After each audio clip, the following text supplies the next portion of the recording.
Jeg står her på Olof Palmes Allé ved Journalisthøjskolen i Aarhus. På grund af en voldsom trafik har vejen her bag mig fået tilnavnet Dødsvejen. I de seneste halve år er i snit én ung studerende blevet slået ihjel her om ugen.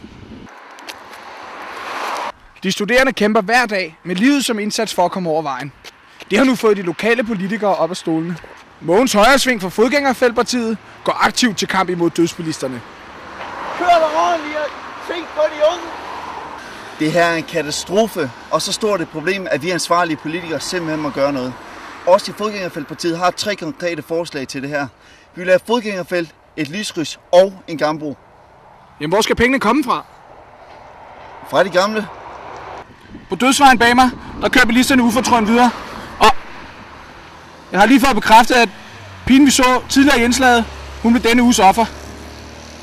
Morten Schelsbæk, Dødsvejen, tilbage til studiet.